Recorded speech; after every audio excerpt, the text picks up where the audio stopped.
C'est presque une parcelle comme les autres.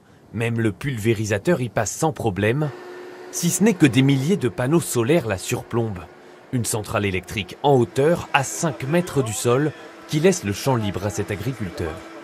Quasiment tous les engins agricoles peuvent passer sous ce système-là, avec une largeur quand même assez conséquente de 27 mètres. Donc tout est possible dans le travail aujourd'hui, autant dans le semis, dans la récolte, dans la protection des cultures.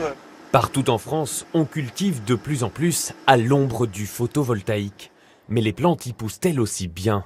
Ici, en Haute-Saône, il s'agit d'un test pour évaluer si ces 3 hectares de blé supportent de moins voir le soleil.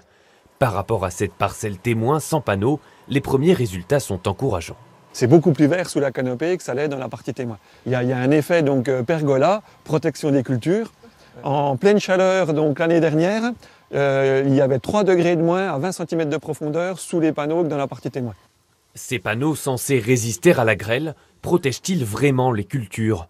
Pendant 9 ans, ces capteurs vont analyser leur influence sur plusieurs variétés de céréales. Ce qui est très important, c'est de montrer qu'ici, il y a une cohabitation des deux métiers, qu'on n'est pas en train de détourner l'usage du sol. Cette installation qui couvre les besoins en électricité de 1300 habitants, c'est aussi un complément de revenus pour l'agriculteur. Il touche 1500 € de loyer par hectare. Ça représente donc un gros chiffre d'affaires à l'hectare par rapport à une production agricole. Mais sur l'ensemble de l'exploitation, voilà, c'est un petit plus. Tous ne sont pas convaincus par cette solution. Pour cet autre exploitant installé dans le même village, les parcelles agricoles n'ont pas vocation à produire de l'énergie.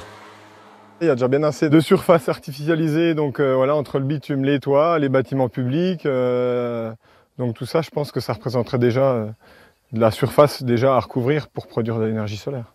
Cette filière du solaire agricole est en plein développement. Des cultures à l'élevage, on compte déjà 167 projets à travers la France.